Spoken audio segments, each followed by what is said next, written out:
नमस्कार। आज आपके सामने आज के समाचार पत्रों के महत्वपूर्ण तथ्यों एवं संकल्पनाओं का संकलन लेकर आपके समक्ष प्रस्तुत हुआ हूँ। आशा करता हूँ कि आप इससे लाभान्वित होंगे।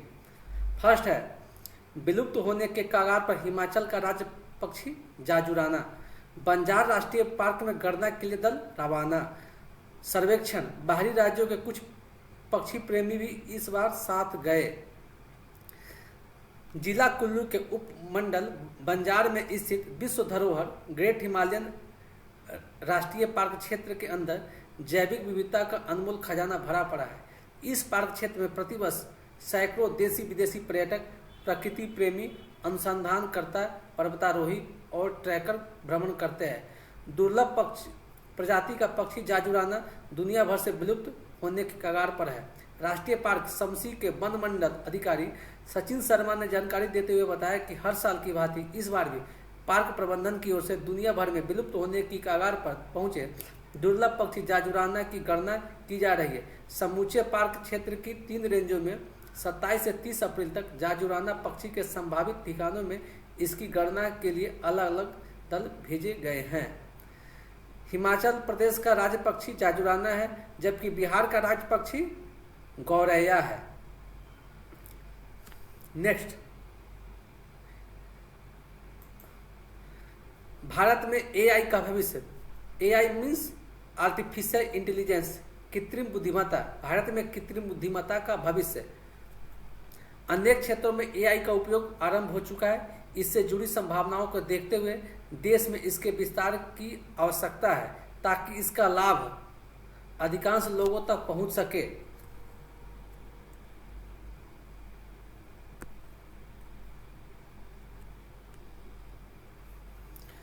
भारत में एआई खेतों से लेकर कॉरपोरेट कार्यालय और अस्पतालों तक हर क्षेत्र में क्रांतिकारी परिवर्तन लेकर आ रहा है। कई स्थानों पर किसान अपनी पैदावार बढ़ाने के लिए एआई से मिलने वाले मौसम के पूर्वानुमान और फसल के लिए परामर्श का लाभ उठा रहे हैं। उनकी फसल की गुणवत्ता की जांच और प्रमाणीकरण भी एआई एल्गोरिदम द्वारा की जा रही है ताकि उन्हें फसल की बेहतर दाम मिल सके। वहीं शिक्षा और चिकित्सा जैसे क्षेत्रों में एआई की मदद से हर व्यक्ति पर व्यक्तिगत रूप से ध्यान देना और देखभाल संभव हो पा रहा है।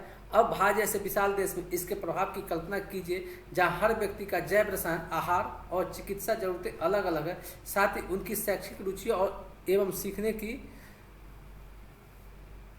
सीखने की गतिविधि भी अलग अलग है। अभी तक चिकित्सा और शिक्षा क्षेत्र में सबके लिए एक समाधान का दृष्टिकोण अपनाया जाता रहा है। हमारे यहाँ हर 854 मरीजों के लिए केवल एक डॉक्टर और हर 24 विद्यार्थियों के लिए एक शिक्षक रहा है। लेकिन एआई की मदद से डॉक्टर हर मरीज के चिकित्सा और जीवन शैली प्रोफाइल के अनुसार इलाज को अनुकूलित कर सकते हैं। शिक्षक हर छात्र की सीखने की जरूरतों के अनुरूप शैक्षिक पाठ्यक्रम एवं उद्देश्यों में बदलाव कर सकते हैं। एआई में अपार संभावना है, साथ ही इसमें जोखिम भी है।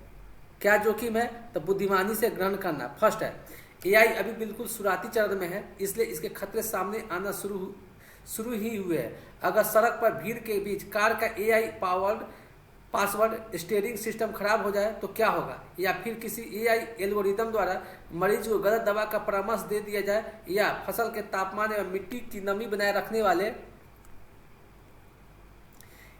एआई सेंसर पर साइबर हमला हो जाए तो इन स्थितियों में क्या होगा? एआई को लेकर मुझे यह डर है कि जितना अधिक डाटा एआई द्वारा ग्रहण किया जा रहा है, वही टेक्नोलॉजी को स्वयं सोचने, निर्माण करने और काम करने में समर्थ बना देगा, जिससे हमारा पतन शुरू हो जाएगा। इसलिए सतर्क रहना आवश्यक है।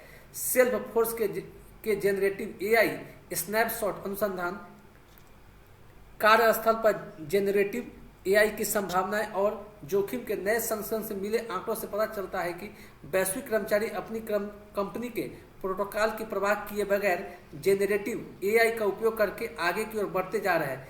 इन अध्ययन में संकेत मिला है कि 84% भारतीय कर्मचारी अवसर पाने के लिए अपने जेनरेटिव एआई का कौशल बढ़ाने पर विचार करेंगे। इसके अलावा 53% भारतीय कर्मचारियों का कहना है कि उनकी कंपनी द्वारा कार्यस्थल पर जेनरेटिव एआई का उपयोग के लेकर कोई स्पष्ट नीतियां नहीं है। हमें अपनी सारी शक्ति एआई को देना नहीं चाहते हैं। या फिर टेक्नोलॉजी पर इतना अधिक निर्भर होना नहीं चाहते हैं कि हम अपने दिमाग का उपयोग करना बंद कर दें। हमें हमेशा एक कदम आगे रहने और एआई से अधिक स्मार्ट बनने का लक्ष्य बनाना चाहिए। नेक्स्ट है, आज कहाँ से हो आरंभ। आज के डीप लर्निंग शिक्षण और जेनरेटिव एआई मॉडल पहले से काफ़ी ज़्यादा डाटा की प्रोसेसिंग कर सकते हैं, जिसमें से अधिकांश बिखरा हुआ है। इसके अलावा एआई मॉडल ने पूछताछ करना बहुत आसान बना दिया है। हम इस मॉडल में जितना अधिक डाटा डालेंगे या उतना ही अधिक सीखता चला जाएगा और उतना ही ज़्यादा शक्तिशाली बनेगा। वर्तमान गति से जल्द ही एआई का उपयोग हर क्षेत्र में, जैसे लोन देने से लेकर बिजनेस में किसे नियुक्त करना है या किस प्रकार के लोगों द्वारा अपराध किए जाने का ज़्यादा आशंका है, हर चीज में होने लगेगा। मानव को केंद्र में रखना। एआई के उपयोग की अनेक संभावना है, लेकिन यह ध्यान रखें कि इसका मुख्य उद्देश्य मनुष्यों की सहायता करना, हमें अधिक कुशल बनाना, हमारी बुद्धिमत्ता को बढ़ाना है, न कि मानव पर्यवेक्षण की जगह लेना। हमें मानवीयता के मूल्य को भी कम नहीं करना है। मनुष्य एक सामाजिक प्राणी है जिसे जीवित रहने और फलने फूलने के लिए एक दूसरे की जरूरत होती है। कोविड के दौर में जब लॉकडाउन और शारीरिक दूरी ने एक दूसरे से संपर्क खत्म कर दिया, तब इसका गहरा मनोवैज्ञानिक असर हुआ था। इसलिए एआई का उपयोग भले ही अधिक कार्यों को स्वचालित करने के लिए हो, पर इसे मानवीय बातचीत की जगह नहीं लेना चाहिए, फिर वह चाहे हमारे ग्राहकों के साथ हो रही हो या हमारे सहकर्मियों के साथ। जेनरेटिव एआई मतिभ्रम चिंता का विषय है, लेकिन यह इतनी बड़ी समस्या नहीं है जो इस पर रोक लगा दे। इस नई टेक्नोलॉजी के साथ डिजाइन और काम करते जाए, पर गलतियों की संभावना के प्रति भी सतर्क रहे। जब आप सत्य के अपने स्रोतों का उपयोग कर लेंगे और काम के बारे में सवाल कर लेंगे, तो आप अधिक आत्मविश्वास के साथ अपने व्यापारिक सौदे कर सकते हैं। एआई पर विश्वास और जवाबदेही को मजबूत करने में नियमन भी महत्वपूर्ण है और वैश्विक सहयोग भी जरूरी है। एआई भौगोलिक सीमा तक सीमित नहीं है। एआई की पूरी क्षमता का विकास तभी होगा जब देश अपने संसाधन और ज्ञान साझा करने के लिए मिलकर काम करेंगे और इसके जोखिमों को नियंत्रण में रखते हुए सभी के लिए एक डिजिटल भविष्य का निर्माण करेंगे। इस टॉपिक का इस्तेमाल आप विज्ञान प्रौद्योगिकी, करेंट अफेयर्स आदि में इस्तेमाल कर सकते हैं। नेक्स्ट टॉपिक है आर्थिक क्षेत्र में नए रिकॉर्ड बनाता देश। आप इस टॉपिक का इस्तेमाल इंडियन इकोनॉमी एवं फर्स्ट पेपर जीएस में कर सकते हैं। वस्तु एवं सेवा कर जीएसटी का संग्रहण पिछले सारे रिकॉर्ड तोड़ते हुए अप्रैल में 2.10 लाख करोड़ रुपए के रिकॉर्ड स्तर पर पहुंच गया है। यह भारतीय अर्थव्यवस्था की मजबूती को दर्शा रहा है। वर्ष 2022 में जीएसटी का औसत कुल मासिक संग्रहण 1.20 लाख करोड़ रुपए रहा था, जो वर्ष 2023 में बढ़कर 1.50 लाख करोड़ रुपए हो गया एवं वर्ष 2024 में 1.70 लाख करोड़ रुपए के स्तर को पार कर गया। आज भारत आर्थिक क्षेत्र में वैश्विक मंच पर नित नए रिकॉर्ड बना रहा है। वैश्विक स्तर पर विदेशी प्रेशर के मामले में आज भारत प्रेशर प्राप्तकर्ता के रूप में प्रथम स्थान पर पहुंच गया है। बैंकिंग क्षेत्र में वास्तविक समय लेन देन की सबसे बड़ी संख्या आज भारत में ही संपन्न हो रही है। भारत आज विश्व का दूसरा सबसे बड़ा स्टील उत्पादक देश है एवं पूरे विश्व में मोबाइल फोन का निर्माण करने वाला दूसरा सबसे बड़ा निर्माता बन गया है। भारत में आज विश्व का दूसरा सबसे बड़ा सड़क नेटवर्क है। मात्रा की दृष्टि से भारत में आज विश्व का तीसरा सबसे बड़ा फार्मास्यूटिकल उद्योग है। भारत में आज पूरे विश्व में तीसरा सबसे बड़ा मेट्रो रेल नेटवर्क है। भारत ने स्टार्टअप को विकसित करने के उद्देश्य से विश्व का तीसरा सबसे बड़ा पारिस्थितिकी तंत्र खड़ा कर लिया है। भारत का स्टॉक बाजार पूंजीकरण के मामले में विश्व में चौथे स्थान पर आ गया है। भारत में आज विश्व का चौथा सबसे बड़ा रेल नेटवर्क है। विश्व में पेटेंट हेतु आवेदन किए जाने वाले देशों में भारत आज छठे स्थान पर आ गया है। उल्लेखनीय है कि आर्थिक क्षेत्र में भारत को यह सभी उपलब्धियां पिछले 10 वर्षों के दौरान प्राप्त हुई है। पिछले 10 वर्षों के दौरान शेयर बाजार में निवेशकों को अपार सफलता हासिल हुई है और सेंसेक्स ने 200% की रिकॉर्ड वृद्धि दर्ज की है। इसी प्रकार से निफ्टी भी इसी अवधि में 206% की रिकॉर्ड वृद्धि दर्ज करने में सफल रहा है। यह स्थानीय और विदेशी निवेशकों का भारतीय अर्थव्यवस्था पर अपना विश्वास जता रहा है। भारत में शेयर बाजार में व्यवहार करने के उद्देश्य से खोले जाने वाले डीमेट खातों की संख्या वर्ष 2014 में 2.2 करोड़ थी, जो वर्ष 2024 में बढ़कर 15.13 करोड़ हो गई है। अर्थात इन 10 वर्षों में 7 गुना से अधिक की वृद्धि दर अर्जित की गई है। देश का प्रत्येक उद्यमी उपक्रमी व्यवसायी बहुत उत्साह में है कि देश में व्यापार करने हेतु वातावरण में बहुत सुधार हुआ है एवं ईज ऑफ डूइंग बिजनेस में काफी सुधार हुआ है। आज भारत ही नहीं बल्कि भारतीय कंपनियों द्वारा विदेशों में भी पूंजी उगाना बहुत आसान हो गया। अतः एक प्रकार से उद्यमियों के लिए पूंजी की समस्या तो नहीं के बराबर रह गई है। विदेश व्यापार में सुधार। भारतीय नागरिकों ने आज स्व का भाव जगाने में भी कामयाबी मिली है, जिसके चलते स्वदेश में निर्मित वस्तुओं का उपयोग बढ़ रहा है एवं अन्य देशों से विदेशी विभिन्न उत्पादों के आयात कम हो रहे हैं।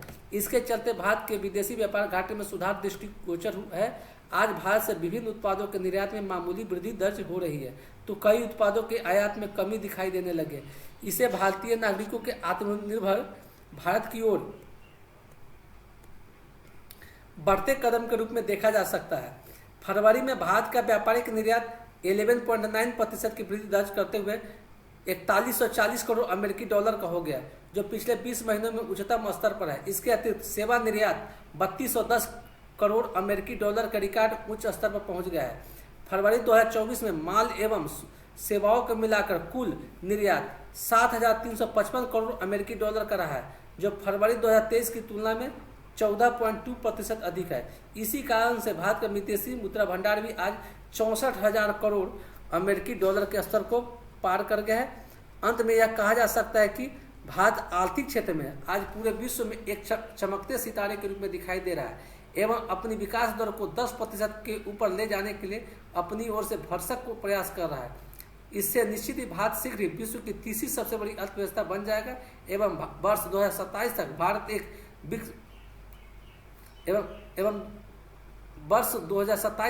एक विकसित राष्ट्र के रूप में विश्व के समक्ष उभर कर सामने आ सकता है। नहीं, भारत यहाँ वर्ष 2027 गलत लिखा हुआ है, वर्ष 2047 तक। अब हम इससे संबंधित कुछ पीटी का प्रश्न देखेंगे। प्रारंभिक परीक्षा में क्या क्या पूछा जा सकता है, देखें।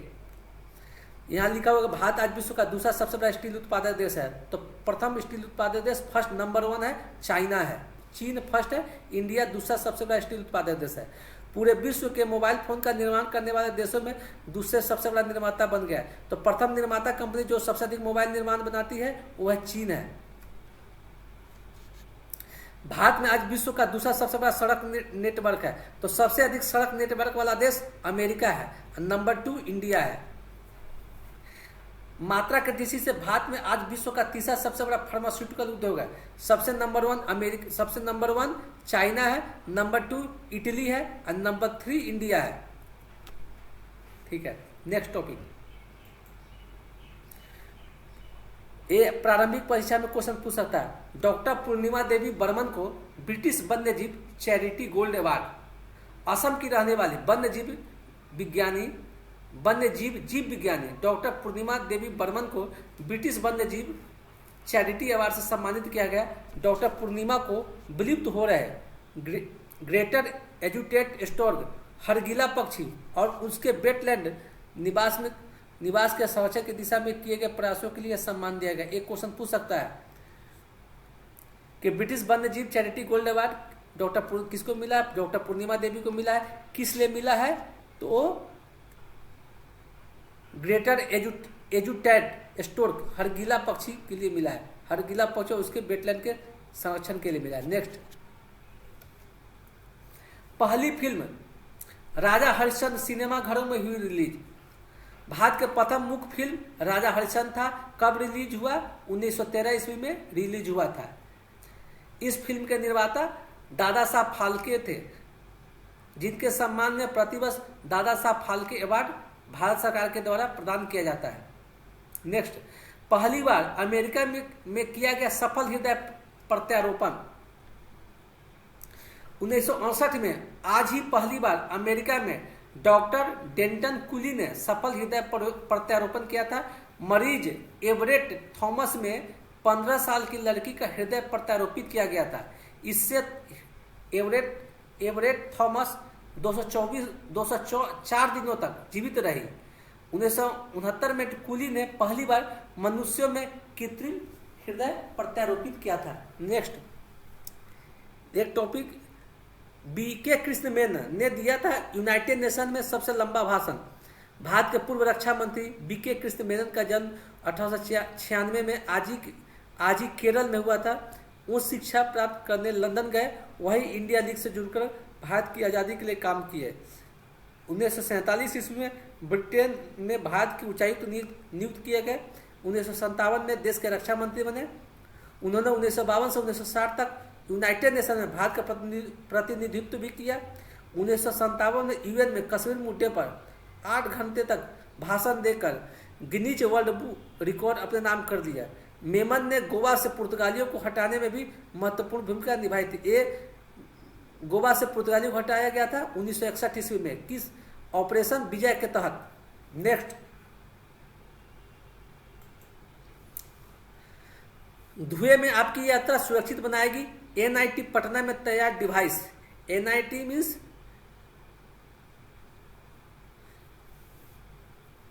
देखिए, पटना ठंड में चाहे जितनी भी धुंध हो, आपका वाहन 1 किलोमीटर आगे तक की चीजों के बारे में आपको सुरक्षित कर सफर को सुरक्षित बनाएगा। इसके तहत यह डिवाइस वायुयान की सही लोकेशन बताने, टोल कलेक्शन के साथ साथ सैटेलाइट बेस्ड ट्रैकिंग में भी उपयोग आ सकती है। यह विशेष डिवाइस राष्ट्रीय प्रौद्योगिकी संस्था एनआईटी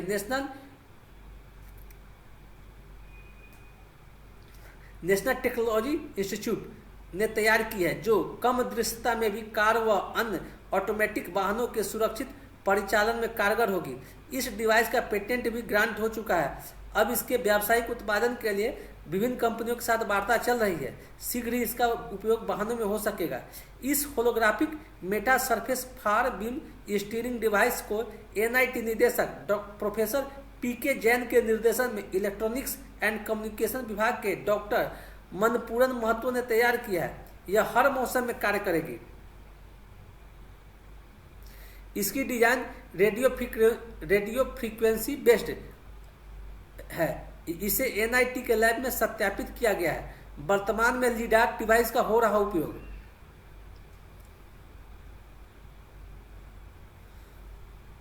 नेक्स्ट टॉपिक, मैन्युफैक्चरिंग गतिविधियों का बेहतर प्रदर्शन जारी। यह भारत में अर्थव्यवस्था के बढ़ते अर्थव्यवस्था के संकेतक है। इसका इस्तेमाल आप इंडियन इकोनॉमी करंट अफेयर्स में कर सकते हैं। मैन्युफैक्चरिंग गतिविधियों का बेहतर प्रदर्शन जारी। अप्रैल में 58.8 रहा पीएमआई इंडेक्स। यह 3.5 वर्षों में दूसरा सबसे अच्छा महीना रहा। क्या है? भारत में मैन्युफैक्चरिंग क्षेत्र की गतिविधियां अप्रैल में धीमी रही है। हालांकि परिचालन स्थितियों में 3.5 साल में दूसरा सबसे तेज सुधार दर्ज किया गया है, जिसे बढ़ती मांग का समर्थन मिला। मौसमी रूप से समायोजित HSBC इंडिया विनिर्माण क्रय प्रबंधक सूचकांक PMI अप्रैल में घटकर 58.8 हो गया, जो मार्च में 59.1 था। PMI के तहत 50 से ऊपर सूचकांक होने का मतलब उत्पादन गतिविधियों में विस्तार है, जबकि 50 से नीचे का आंकड़ा गिरावट को दर्शाता है। HSBC के मुख्य भारत अर्थशास्त्री प्रांजुल भंडारी ने कहा कि मजबूत मांग की स्थिति के कारण उत्पादन में और वृद्धि हुई। हालांकि मार्च की तुलना में यह वृद्धि थोड़ी धीमी रही। रिपोर्ट में कहा गया कि भारतीय मैन्युफैक्चरर्स ने अप्रैल में घरेलू और बाहरी ग्राहकों से अपने माल की मजबूत मांग की सूचना दी। कुल नए ठेके में तेजी से वृद्धि हुई है और विस्तार की गति 2021 की शुरुआत के बाद से दूसरी सबसे मजबूत रही। इसके अलावा अप्रैल में नए निर्यात ऑर्डर में उल्लेखनीय वृद्धि हुई है। यद्यपि कुल बिक्री की तुलना में यह वृद्धि धीमी रही, जिससे पता चलता है कि घरेलू बाजार वृद्धि का मुख्य चालक बना रहा। भंडारी ने कहा, कीमत की बात करें तो कच्चे माल और श्रम की उच्च लागत के कारण कच्चे माल की लागत में मामूली वृद्धि हुई है, लेकिन मुद्रास्फीति ऐतिहासिक औसत से नीचे बनी हुई है। उन्होंने कहा कि कंपनियों ने उत्पादन शुल्क बढ़ाकर इस वृद्धि का बोझ उपभोक्ताओं पर डाल दिया, क्योंकि मांग मजबूत बनी रही, जिससे लाभ में सुधार हुआ। देखिए, मार्च में सेवा निर्यात 1.3% घटा। मार्च में भारत का सेवा निर्यात 1.3% घटकर 30 अरब डॉलर रह गया, जबकि आयात 2.1% गिरकर 16.61 अरब डॉलर हो गया। आरबीआई द्वारा जारी आंकड़ों के अनुसार मार्च 2024 के दौरान व्यापार अधिशेष ट्रेड सरप्लस 13.4 अरब डॉलर था। पिछले 2 महीनों में सेवाओं का निर्यात और आयात दोनों सकारात्मक क्षेत्र में थे। वाणिज्य मंत्रालय के आंकड़ों के अनुसार वित्त वर्ष 2023-24 के दौरान सेवाओं का निर्यात 339.62 अरब डॉलर और आयात 177.56 अरब डॉलर होने का अनुमान है। वर्ष के दौरान व्यापार अधिशेष या निर्यात और आयात के बीच का अंतर 162 अरब डॉलर बैठता है। इलेक्ट्रॉनिक्स और इलेक्ट्रिकल आयात में चीन और हांगकांग की 56% हिस्सेदारी। भारत इलेक्ट्रॉनिक्स और इलेक्ट्रिकल आयात जो आयात करता है उसमें कुल आयात में चीन और हांगकांग की भागीदारी 56% है। अर्थात भारत में आधे से अधिक इलेक्ट्रॉनिक्स और इलेक्ट्रिकल वस्तुओं का आयात चीन और हांगकांग से ही होता है। इलेक्ट्रॉनिक्स, टेलीकॉम और इलेक्ट्रिकल उत्पादों का आयात 2023-24 में बढ़कर 89.8 अरब डॉलर हो गया और इनमें से 56% से अधिक आयात चीन और हांगकांग से रहा। आर्थिक think tank global trade research initiative ने कहा कि इन उत्पादों के आयात में चीन की हिस्सेदारी 43.9% है। आंकड़ों पर नजर डालें तो इन दोनों देशों से आयात में पिछले कुछ वर्षों के दौरान नाटकीय वृद्धि देखी गई है। GTRI ने कहा कि न केवल आर्थिक लचीलेपन को बढ़ावा देने के लिए इस निर्भरता को कम करना जरूरी है, बल्कि भारत की तकनीकी संप्रभुता को कायम रखने के लिए भी ऐसा करना आवश्यक है। आयात पर चीन जैसे देशों पर निर्भरता देश की रणनीतिक स्वायत्तता और आर्थिक सुरक्षा के लिए गंभीर चुनौतियां पेश करती है।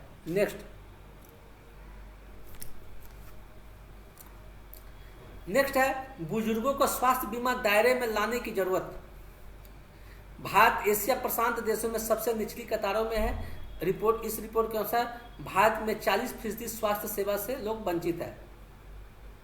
इस टॉपिक का इस्तेमाल आप संघ लोक सेवा आयोग द्वारा आयोजित की जाने वाली सिविल सेवा मुख्य परीक्षा के लिए कर सकते हैं, GS के लिए कर सकते हैं। क्या है? बुजुर्गों के लिए स्वास्थ्य सीमा के मामले में भारत एशिया प्रशांत देशों में सबसे निचली कतार पर है।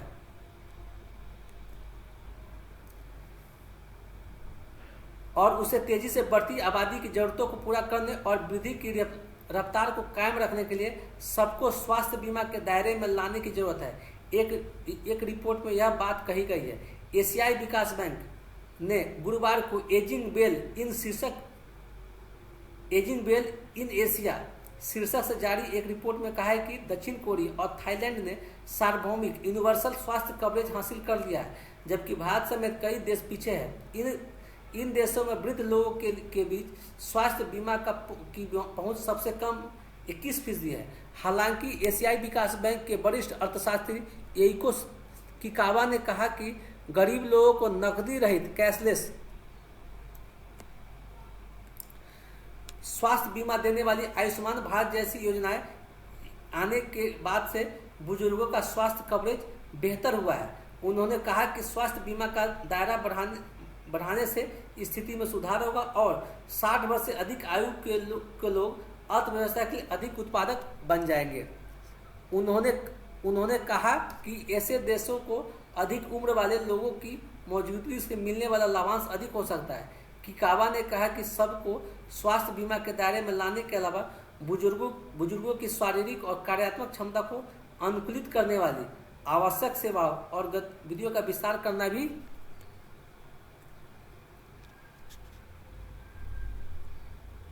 महत्वपूर्ण है।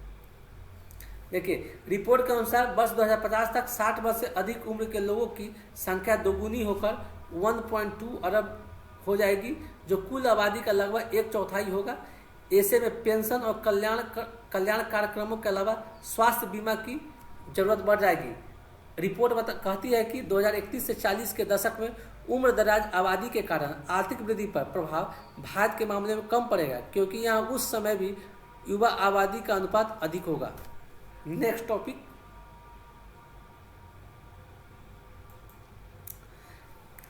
केंद्रीय गृह मंत्रालय ने सभी राज्यों से मांगी मदद, नए कानूनों के लिए पुलिस को दे प्रशिक्षण।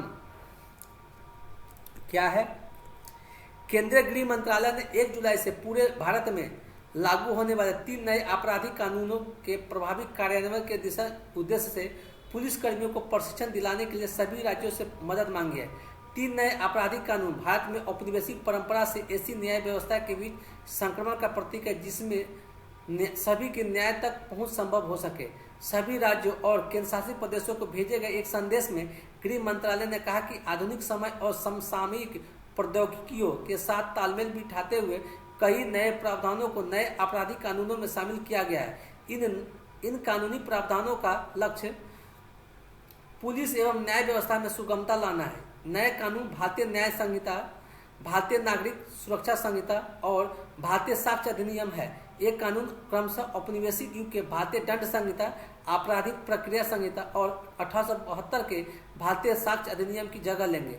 नए कानूनों का उद्देश्य देश के नागरिकों को त्वरित न्याय प्रदान करना तथा न्यायिक एवं अदालत प्रबंधन प्रणाली को मजबूत करना है। गृह मंत्रालय ने अपने पत्र में कहा कि नए कानून औपनिवेशिक विरासत से ऐसी न्याय प्रणाली की ओर संक्रमण है जो सभी के लिए न्याय तक पहुंच के सिद्धांत पर आधारित है। यह भारत सरकार का प्रयास है कि सभी रैंक के पुलिस और जेल अधिकारियों से संपर्क किया जाए। देश में सकारात्मक और उन्नत बदलाव के बारे में उन्हें अवगत कराया जाएगा, जिससे उन्हें विभिन्न नए प्रावधानों के बुनियादी ज्ञान और समझ मिल सके। इससे उन्हें इनको विश्वास के साथ सही तरीके से लागू करने में मदद मिलेगी। गृह मंत्रालय ने कहा कि वह पुलिस और जेल अधिकारियों को नए कानूनों के बारे में शिक्षित करने का प्रयास कर रहा है। पुलिस अनुसंधान और विकास ब्यूरो ने नए आपराधिक कानूनों पर विभिन्न स्तरों के पुलिस और जेल कर्मियों के लिए